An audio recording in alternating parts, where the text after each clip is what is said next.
Om Namo Bhagavate Vasudevaya. Om Namo Bhagavate Vasudevaya.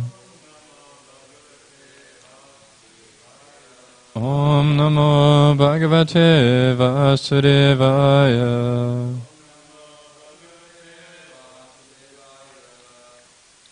Hare Krishna, today we are reading Srimad Bhagavatam, Canto 3, Chapter 8, Brahma's Prayers for Creative Energy, Text 6. Tavat payam dravina deha surin nimittam. Tavat payam dravina deha surin nimittam.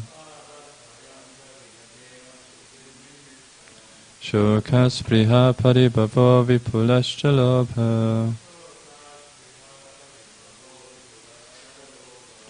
Shokas priha paribhavo vipulascha lobha. Tavan mametya sadavagraha artimulam. Tavan mametya sadavagra artimulam. Yavannate ankrim abhayam pravrinita. Yavannate angrihim abhayam pravrinita loka.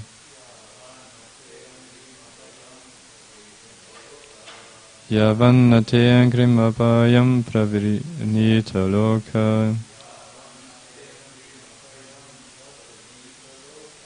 Tavat payam dravina deha surin nimittam. Shokas priha paribhava vipulascha lobha. Tavan mametya sadavagraha artimulam. Yavannate ankrimabhayam pravridita loka.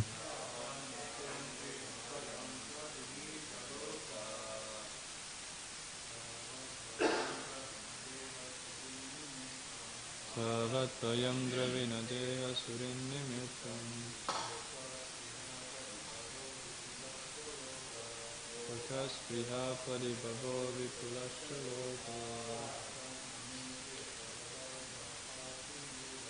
Tavan mametya sadavagraha artimulam.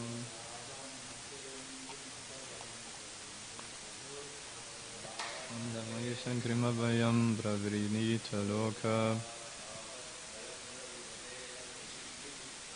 Tavat payam dravina deha surin nimittam. Shokas priha paribhavo vipulascha lobha. Tavan mametya sadavagraha artimulam. Yavannate ankrimbhavayam pravrinita loka. Word to word. Tavat, until then, vayam, fear, dravina, wealth, deha, body, surit, relatives, nimittam, for the matter of, shokaha, lamentation, spriha, desire, paribhavaha, paraphernalia, vipulaha, very great, cha, also, lobhaha, avarice. Avarice. Tavat, up to that time. Mama, mine. Iti, thus. Asat, perishable. Avagraha, undertaking. Artimulam, full of anxieties. Yavat, as long as. Na, do not. Te, your. Angrim Abhayam, safe lotus feet. Pravrinita, take shelter. Lokaha, the people of the world. Translation and purport by His Divine Grace of Acharya Bhaktivedanta Swami Srila Prabhupada, Srila Prabhupada Ki Jai. Translation.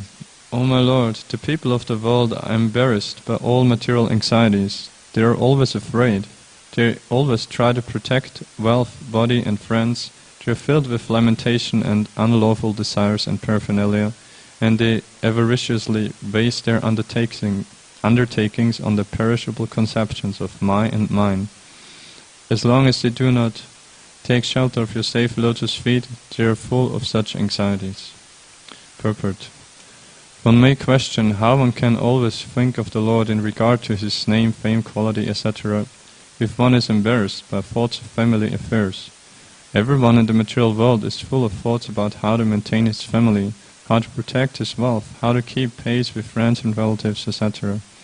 Thus he is always in fear and lamentation, trying to keep up with the status quo. In answer to this question, this verse spoken by Brahma is very appropriate. A pure devotee of the Lord never thinks of himself as the proprietor of his home. He surrenders everything unto the supreme control of the Lord, and thus he has no fear for maintaining his family or protecting the interests of his family. Because of this surrender, he no longer has any attraction for wealth. Even if there is attraction for wealth, it is not for sense enjoyment, but for the service of the Lord. A pure devotee may be attracted to accumulating wealth just like an ordinary man, but the difference is that a devotee acquires money for the service of the Lord, whereas the ordinary man acquires money for his sense enjoyment. Thus the acquisition of wealth by devotees is not a source of anxieties, as is the case for a worldly man. And because a pure devotee accepts everything in the sense of serving the Lord, the poisonous teeth of accumulation of wealth are extracted. If a snake has its poison removed and bites a man, there is no fatal effect. Similarly, wealth accumulated in the cause of the Lord has no poisonous teeth, and the effect is not fatal. A pure devotee is never entangled in material worldly affairs, even though he may remain in the world like an ordinary man. Vajnanatimrandasya karanjana shalakaya chaksharan militam yena tasma Shri Gurave Namaha Shri Chaitanya Manapishtam Stapitam yena bhutale Swayam Rupa Kadamayam Dadate Svapadantikam Vandeham Shri Guru Shri Yuta Padikamalam Shri Gurun Vaishnavamscha Shri Rupam Sagrachatam Sahaganaragunatan Vitam Tam Suchivam Sadvaitam Savadutam Parichanai Saitam Krishna Chaitanya Devam Shri Radha Krishna Padan Sahagana Lalita Shri Vishakhan Vitamscha Hey Krishna Karuna Sindhu Dina Bandhu Chigatpate Gopisha Gopika Kanta Radha Kanta Namostate Tapta Kanchana Gorange Radhe Vrindavaneshwari Rishabhana Sute Devi Pranamami Hari Priya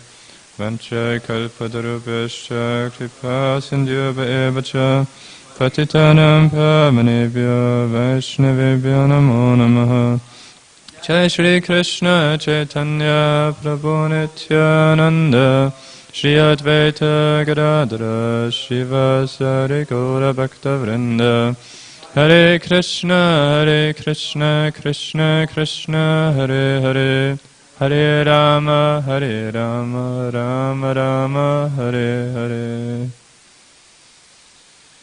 Hare Krishna, welcome to Srimad Bhagavatam class. Thank you for coming or listening online. So, we are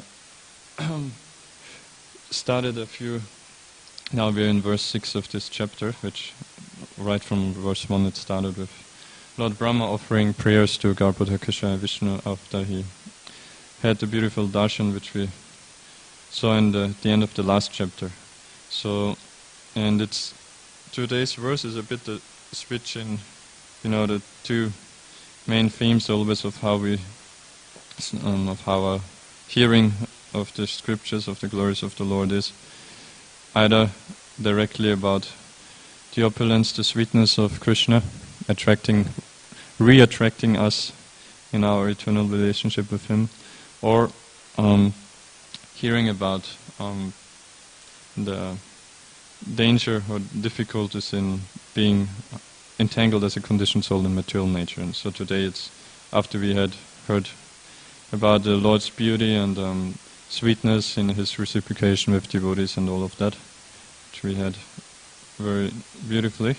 So now today it's more on the other side, which is also very important, especially for neophytes like myself, about how Lord Brahma is lamenting, like we heard already in a few verses before, like that he is right from the start actually, Lord Brahma being fully enlightened, fully aware of who he is and being eternal, the spirit soul, eternal servant of the Lord, but being here in the role of Lord Brahma, he is also fully aware of what's his service now of creation on behalf of the Lord. And so right from the start we see how he feels great compassion upon all the living entities for whom he is creating this world, including even their material bodies, and the setup of ignorance of the Lord. So he's feeling bad about that is gonna happen, but knowing of course, well, that's how it's meant to be, because they have this desire and they need the facilities to then get the opportunity through the contact of devotees to eventually realize the futility of material enjoyment and to turn again to the Lord. And so today he's pointing out that the people of the world are embarrassed by all material anxieties. They are always afraid. They always try to protect wealth, body and friends. They are filled with lamentation and unlawful desires and paraphernalia, and they avariciously base their undertakings on the perishable conceptions of mine. As long as they do not take shelter of your safe lotus feet, they are full of such anxieties. So, first I was thinking in terms of, when we hear this verse, it seems astonishing maybe how it is that those foolish living entities, the conditioned souls, that they're, like Brahma is pointing out here, they are embarrassed by all material anxieties. They're always afraid. So,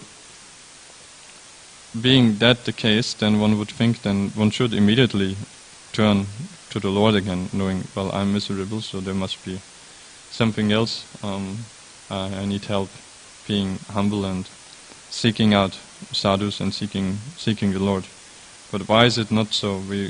Lord Kapila explains that very beautifully, of how conditioned souls continue engaging in degrading activities, material activities, and that's in the third canto. There's, I've got the chapter number, but there's like a series of verses quite at the start of the chapter where he very beautifully explains how it so happens. So I think it's verse 4 to 6. Must be chapter like around 30, but I don't remember the exact number. Which are called like adverse fruitive activities, something like that. So verse 4 starts, Chanturva bhava etasmin yam yam yoni manuvrachet tasyam salabate nivritim na virachyate. Which says, Chantu, the living entity, bhava etasmin. From bhava means who is situated in this material life. Yam yam yonim anuvrachet. In whatever species he attains, tasyam sal labate nivritim. Labate nivritim means he always attains some pleasure, some satisfaction, and therefore navirachyate. Therefore he is never inclined to give up the body, in whatever body he is. And the next verse then takes that point a bit more deep and more intensely. So, where Lord Kapila is saying, Narakastoa pideham vai napumam styaktum ichati narakyam nivritau satyam devamaya vimohitaha. Where he's saying, Narakastoa pideham vai. So, that body in which the living entity is situated, it might be even in hell, or he might experience hellish life. but napumam tyaktum ichati, but that living entity still never wants to voluntarily give up the body. And why is that? Because even in hellish condition, narakyam nivrita satyam, even there he finds some kind of pleasure, no matter how degraded the living entity faces the material life. And then the last line, because then by that time one might really wonder, well, how is it possible? Like, how foolish can the living entity be? But that is possible, but because the living entity is desired like that, so the Lord arranges through his Devamaya vimohitaha, bewildered by the illusory energy of the Lord. And then in the verse after that, he explains a bit more specifically how this Devamaya works, which Lord Brahma also points out in today's verse, because Lord Brahma is saying that they embarrassed by all material anxieties, they're always afraid, and they always try to protect wealth, body and friends. Then it goes on with meditation and all of that. So they always try to protect those things pertaining to the body. So Lord Kapila also explains there then further how this Devamaya is putting the living entity into illusion. So he's saying, Atmachaya sutagada dravina pashubandushu nirudamula ridaya, right, yeah, ridaya atmanam bahumanyate, so that, yeah, that nirudamula ridaya, very deep-rooted attraction is in the heart of the living entity, being of life after life running after sense gratification. And that is pertains to, starting of course with the body, and whatever one is situated, Atma, Chaya, wife, Sutta, children, Agara, home, Dravina, wealth, Pashu, one's domestic animals, and Bandhushu, one's relatives. And so yeah, that creates such a deep-rooted attraction, like every life it becomes more deep. And Atmanam Bahumanyati, and in this way the living entity thinks himself, no matter how degraded it is, he always thinks, well, I'm actually quite good, quite great. Bahu means great, so Atmanam Bahumanyati. So, yeah, that's how Lord Kapila beautifully explains more specifically how the living entity is illusioned like that, and why it doesn't give up the suffering, no matter how degraded that might be. So, and now I want to go on to the basic theme. So yeah, like Lord Brahma then continues that how they. So yeah, we already said they always try to protect wealth, body, and friends. They are filled with lamentation and unlawful desires and paraphernalia, and they avariciously base their undertakings on the perishable conceptions of mine and mine. As long as they do not take shelter of your safe lotus feet, they are full of such anxieties. So, yeah, he not only laments of how this illusion takes place, but Lord Brahma is also at the end then pointing out the solution, which is to take shelter of the Lord's lotus feet. And he also very beautifully says that actually similar to Maharaj Priyavrata.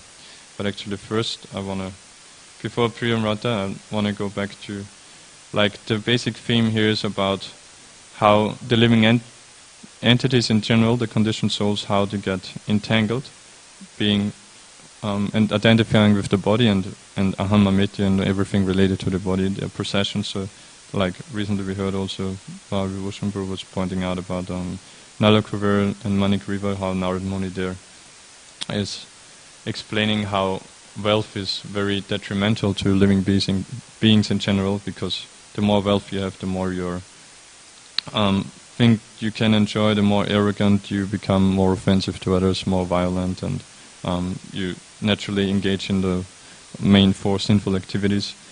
And so, but of course for devotees it's different. They know how to engage the wealth, and there's obviously many famous examples. And yeah, first want to point out, like Ganesh Prabhu recently, he explained beautifully how people in general, even if they do believe that there's God exists, then still they might think, or they think mostly that, well, if there's a creator, then he created all these material facilities. What for? Must be for our enjoyment, which is not totally wrong, because generally we think, like I used to think, well, no, we have to completely speak against that. No, everything is, even material world, everything exists actually for the pleasure of Krishna, which is also true. He is the supreme enjoyer, the ultimate enjoyer. But Ganeshan Prabhu explained it nicely, that it's not necessarily that you have to tell as black and white like this, but rather, we know he created the material world basically for the conditioned souls, and for them to have exercise the free will, to have the facilities to eventually go back to him. Like Krishna, even in Bhagavad Gita, he explains, I believe in third canto, right, that be thou happy by performing sacrifice. So, which indicates that yes, be happy and use the facilities, but how should you use them? By engaging them in sacrifice, offering it to me, and in that way then accept the prasad. So in that way Ganesh Prabhu explained, material facilities are created by the Lord, yes, for our enjoyment, but not directly, not in illusion, in thinking oneself to be the body and independent of the Lord, but rather understanding that it's the Lord's energy and that we need to engage it in devotional service. And by that, naturally, there's like prasad to maintain our body, and there's the material facilities are here that we can use it for whatever, as little as needed to maintain our body, and as much as possible to directly in the service of the Lord. And yeah, and obviously there's many devotees that we hear in Shastra who had wealth and engaged it nicely for the pleasure of the Lord. One I was thinking of is in Gaura Lila, for example. There's Buddhimanta Khan, who was very wealthy, but how did he use it? He arranged for very, very gorgeous marriage of Sri Chaitanya Mahaprabhu himself.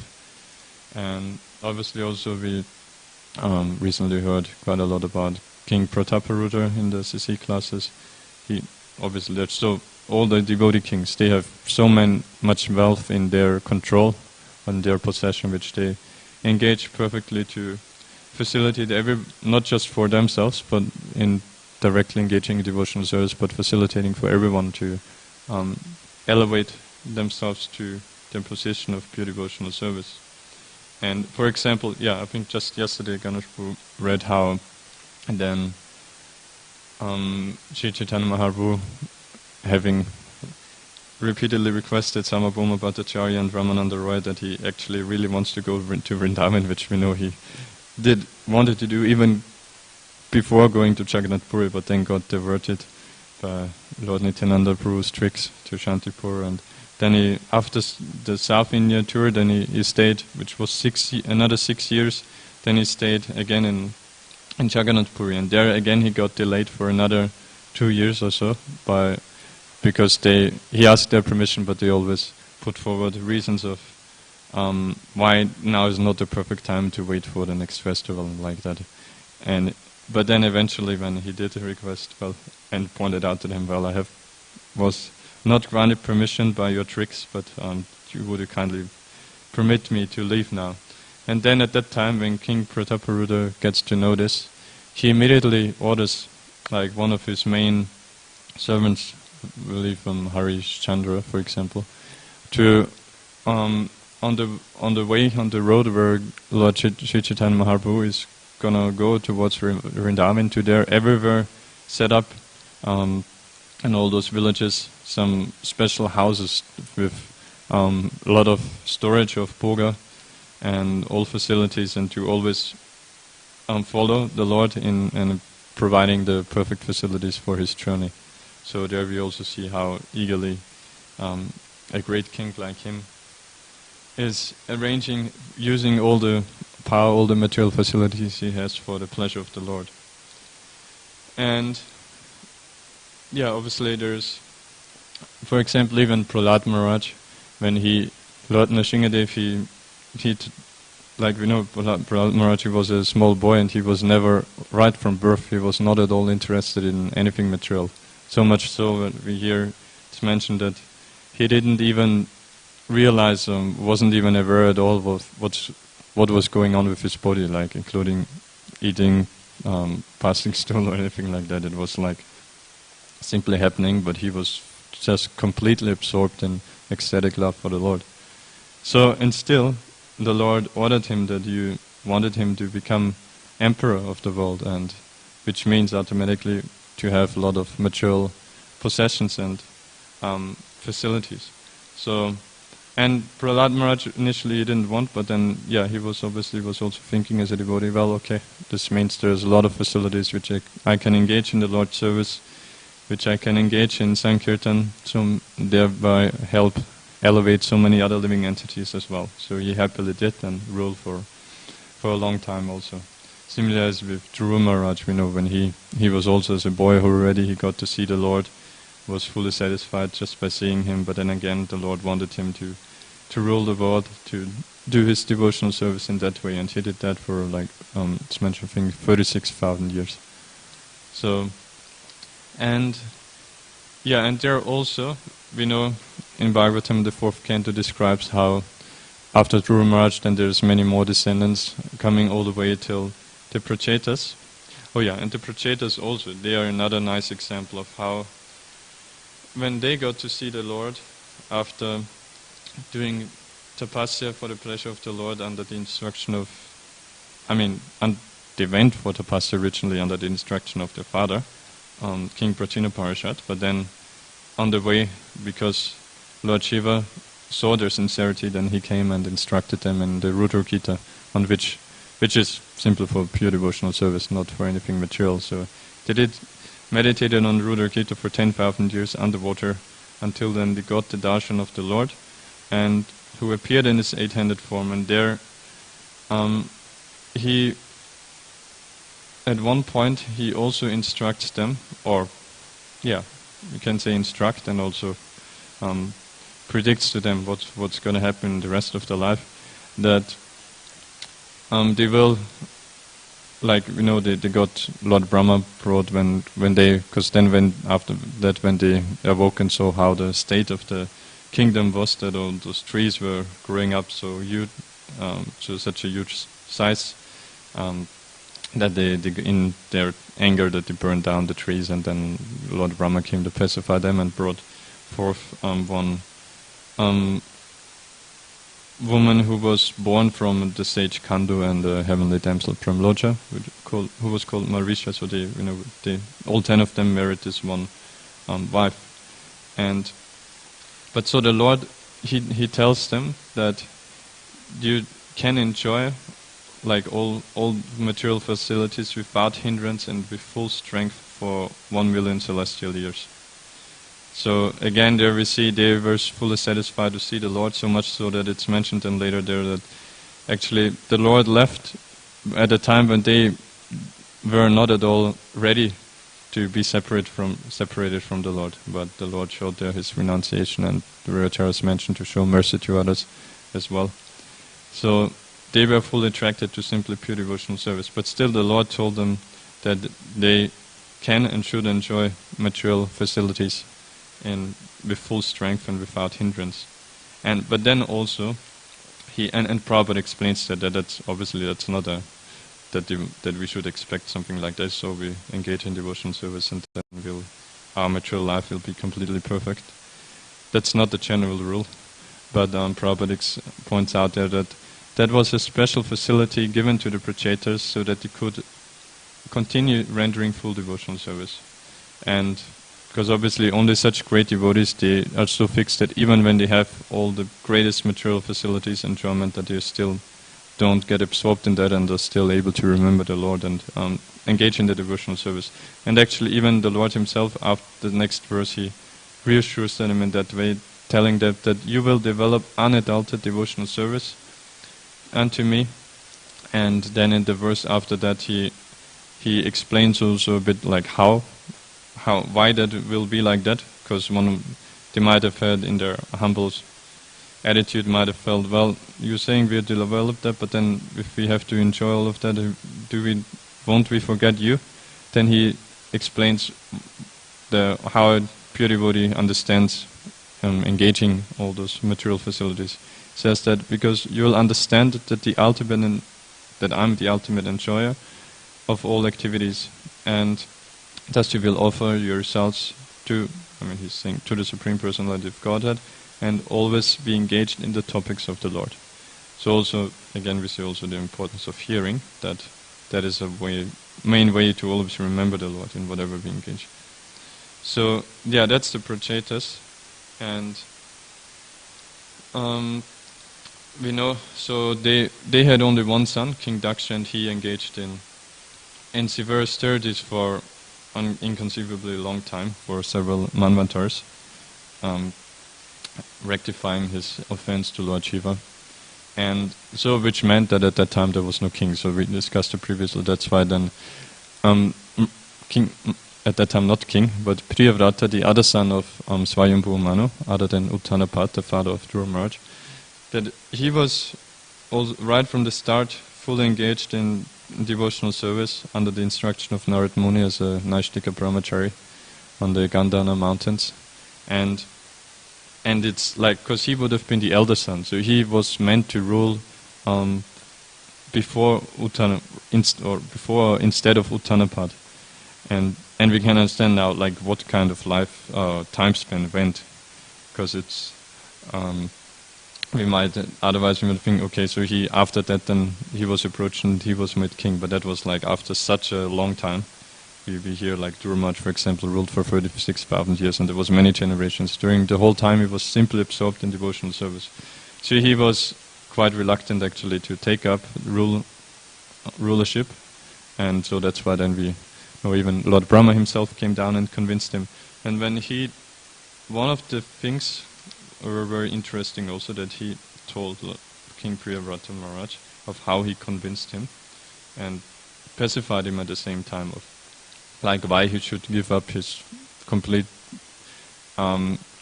facility of just focusing on the Lord, being in a secluded place, and instead to take up the role of king.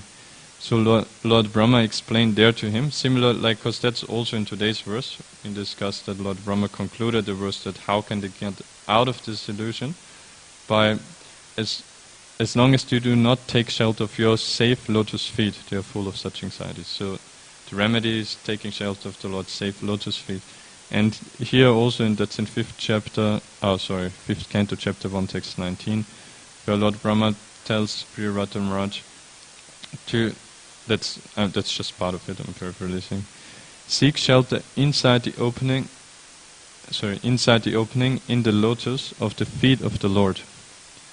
And Prabhupada says then, accept material enjoyment because the Lord extraordinarily has ordered you to do this.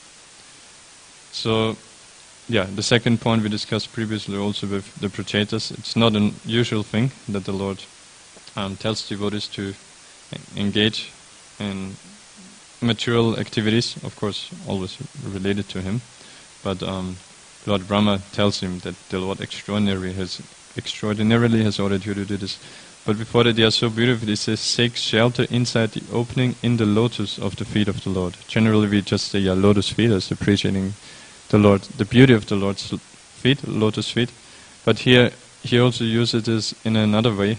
Namely, Prabhupada explains in the purport then that how we understand how the Lord's lotus feet are a lotus also, how they act like a lotus. So Prabhupada explains that Lord Brahma advises Priyavrata Maharaj to remain transcendentally in the fortress, not of family life, even though he had to engage in family life, but having his internal shelter in the Lord, namely remain transcendental in the fortress, not of family life, but of the lotus feet of the Lord. Then he explains that when a bumblebee enters the opening of the lotus flower and drinks its honey, it is fully protected by the petals and thus undisturbed by external influences such as sunshine. And yeah, so that's the analogy that the lotus is when the bee goes in there, then it can simply focus on relishing the nectar because of the petals acting as protection against wind or any rain or anything from outside. So similarly, it says here, one who always seeks shelter at the lotus feet of the Supreme Personality of Godhead is protected from all dangers. So yeah, I wasn't aware of that before also, of how beautiful meditation on how the Lord's lotus feet do protect us from anything external, any dangers there. And so then the eldest son of Maharaj Priyavrata was Agnitara. There, one nice point I found there was that when we know that he engaged in austerities to not for pure devotional service, but to please Lord Brahma, that he would send him then a heavenly damsel named Purvachiti. But one interesting point I found there when he sees her, that he doesn't actually recognize her. So he thinks she's a Muniputra, she's a son of a sage there in the forest, and one thing he says is that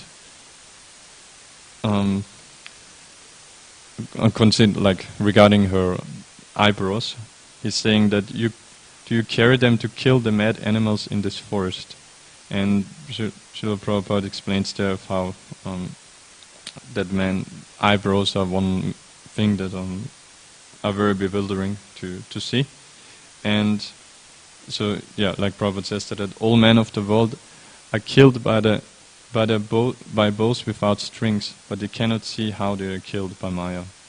And that point that they cannot see how they are killed by Maya, there he's quoting one famous verse from Bhagavad Gita, which is with Bhutva praliyate.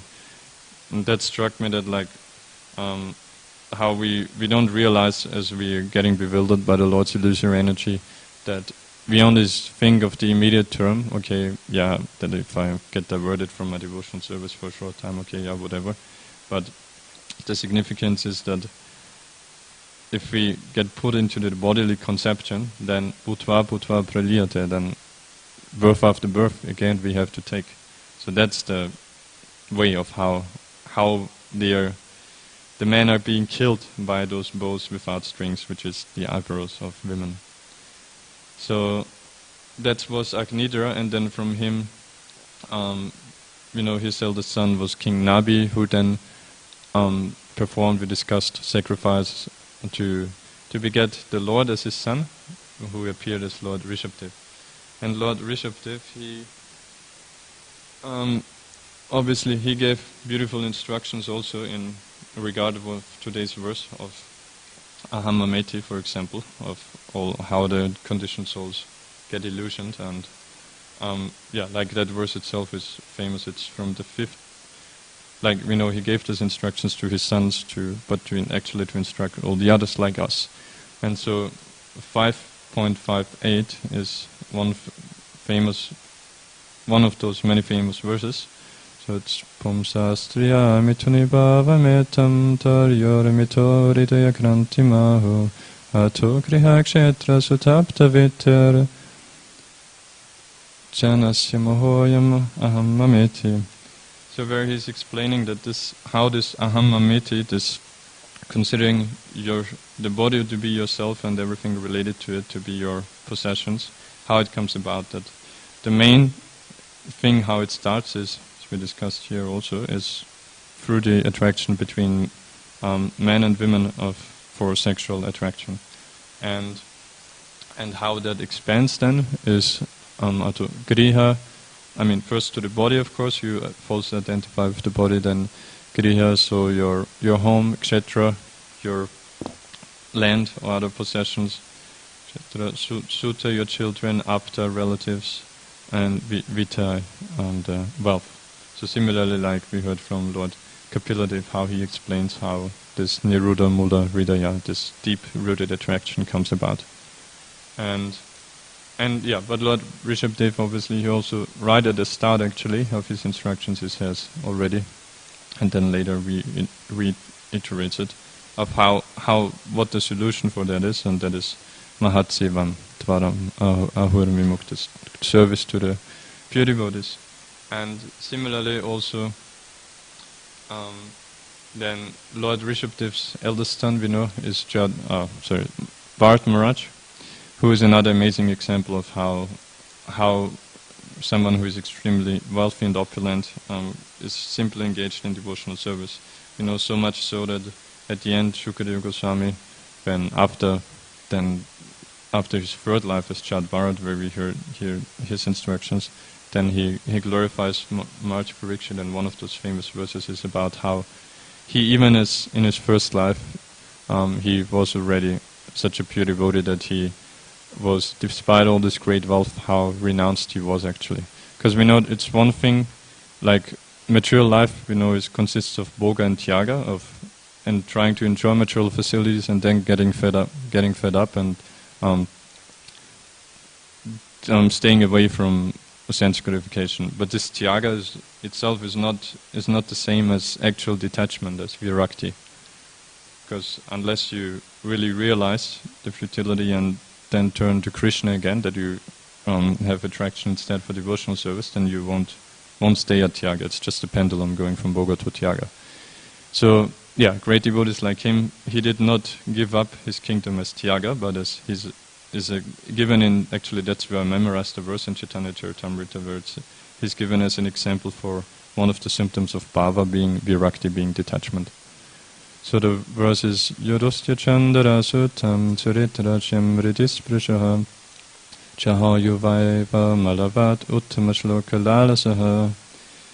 That all those things which are very difficult to give up, like a very beautiful wife, children, so many followers, everyone, like someone like him, we can imagine like the whole kingdom loved him, like because he was such a perfect ruler. But how did he give it up? And when he renounced, he was also still in the prime of his youth, Yuva Eva. But was he struggling to give it up? No. It's meant, the analogy Shukadeva Goswami gives there is he gave it up just like when one passes stool, one just doesn't care about the stool, one flushes it down or leaves it wherever it is. So in that way he gave up all the greatest opulence and power he had.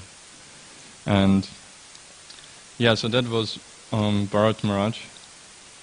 And he, as we know, of course, the pastime goes that he does get attached to the deer and has to take birth in the body of a deer, but never always remembering the Lord and his mistake.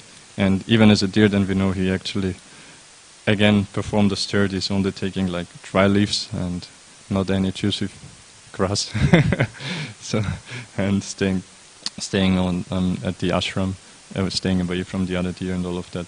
And then having that consciousness, then we know the next life he gets is Jad Bharat, born in a Brahmana family, but in which he acts as deaf and dumb, as to not getting, so that the others would consider him like that and would not associate with him, that he could easily stay away from them. And then, eventually at one time he gets forced to help carrying the palanquin of King Rahugana, but because of his pure devotion of not being able to commit violence on anyone, we know he did not walk properly, because he was always checking not to step on ants on the pathway. And so then Rahugana chastises him, and he doesn't say anything, again continues, and then second time then the king gets even more angry and very sarcastically chastises him. But what does Jad Bharat do? Because it's significant actually, that because it's not like that, like you have to remember that he, right from the start of his life, even though he was he had a Brahmana father who tried to teach him all puja and all the different things, and to live very clean, in a clean way and all of that, Brahminical qualities.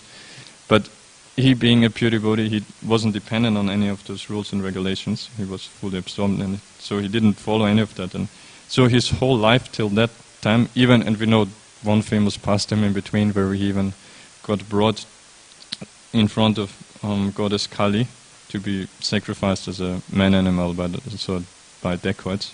So even at that time, he never didn't say anything. Imagine, like, you're even wrongly being killed there for no proper reason, for their concocted sacrifice. And still, he never protested his whole life. He never said anything. So, considering that, then we know then his preaching to Maharaj Rahugana was not out of false ego at all. It was not like, oh, now I'm gonna use sarcasm back at you.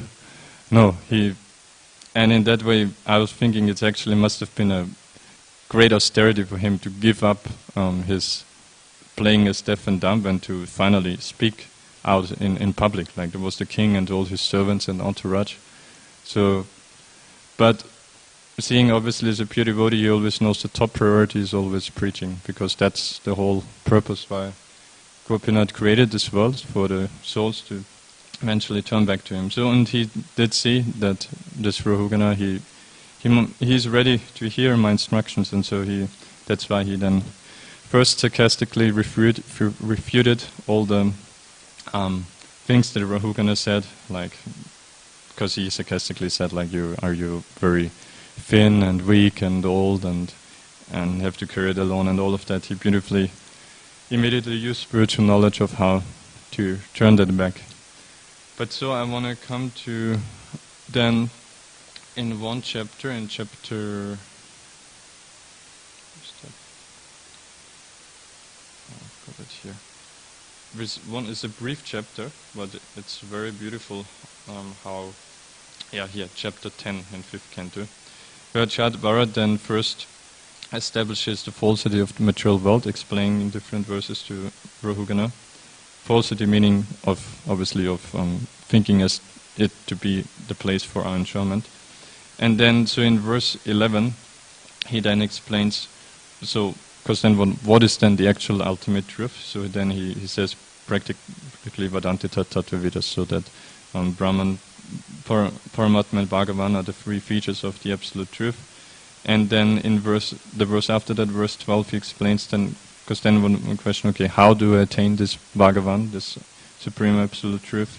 So then he says this famous verse of Rahugana Tapasana Yatina Chechaya Niropana Krihatvanat Chandasa Nevachalakni Surihi Vinamahatpadaracho Abhishekam, that not by nothing else, not even by the most severe austerities, you can attain the Lord, but by Mahatpadaracho Abhishekam, by taking the dust of the lotus feet. And so then the verse after that then explains, then okay, but who are those devotees? It says that these are those who always simply engage in Krishna Katha, who never waste their time in any mundane talk. And then he briefly actually explains to him that because Maharaj Rahugana, he did ask him obviously, who are you? Like, who are this? You appear deaf and dumb, but you're a great sage, a great saint, and traversing this earth. So what's your plan? Who are you? Then he explains to him that he was born originally as Bharat Maharaj, and then had to take the body of a deer. And then in text 16, that's actually the last verse, so it's a short chapter, like I said, but there he then concludes again how I think it's pretty much like a summary also of how we get to Krishna consciousness, how Krishna consciousness works. So it's Tasmanara Sangha Susanga Chatan Yana Sinehaiva Vivrikna Moham Harim Tadeha Katanashutapyam Labda Smritiryatya Diparam Advanaha. So where he explains again that by the association of the devotees and staying away from the association of non-devotees, that what do you get by that? You get the jnana asina, you get the sword of knowledge. So in other words, when we meet devotees, then all our illusions, our doubts get cleared up, then we understand the basic philosophy very, very quickly, very easily, and of that we are eternal servant of the Lord and why this material world exists and all of that. And then after that, by their mercy, those illusions are cut off, and then we are able to engage in the 9 process of devotional service headed by Shravan and Kirtanam. So that's them Harim Tadiha Katana Shrutapyam.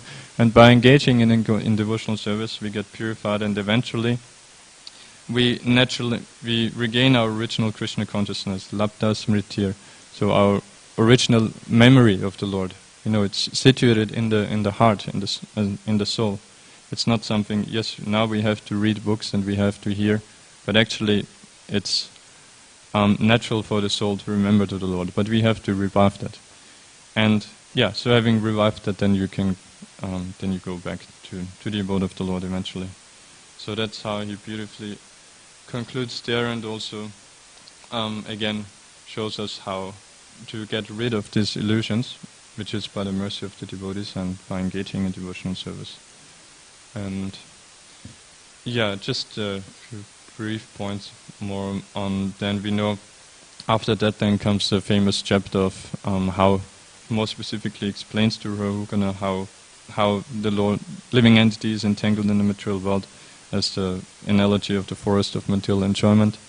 And some main points from there are that we know the analogy is that the conditioned soul goes out like a merchant into a forest, wanting to acquire some riches, like some resources which he can then sell, take back to the city, sell, and therefore make money and enjoy. And so the analogy is given to that, like a merchant might meet 6 plunderers when he goes into the forest. That's compared to the 5 senses and the mind. And there, how are the plunderers? It's explained there. Then Shukadeva Goswami, after that we know Maharaj Parikshit, he requests Shukadeva Goswami to give a further explanation of that. So he repeats everything and explains it further in the chapter after that, which is, I believe, chapter 14 of 5th canto. Yeah. And so he explains that why are the senses plunderers? Because the uncontrolled senses oblige the conditioned soul to spend all his earned money for sense gratification. As we discussed today, that wealth is, if you engage it in the service of the Lord, then it doesn't bind you, but you can engage it for the pleasure of the Lord and can help other living entities as well for devotional service. Whereas generally people, they simply engage it for sense gratification, and that's so all their energy, all their money gets plundered in this way by their senses, because the senses, we know, are of the material body, who is not our true self. And further then, it's mentioned he might meet jackals, and those are compared to the family members, as we said, that if you are not Krishna conscious and raise a Krishna conscious family, then they are further entanglement and who further squander your energy, because you have to work so hard to maintain the family and all of that. And then I conclude with another famous analogy given there, is that sometimes being very exhausted in trying in this forest to acquire different things, the merchant might see a river and jump into it, but then it turns out that the river is actually very shallow, and all he does is he simply hurts himself, breaks his bones. And that's compared to the atheist big leaders or to pseudo-gurus, who might seem that they can give you relief, that they can enlighten you, that you can get out of the material suffering, but actually you get simply cheated and further deluded. And verse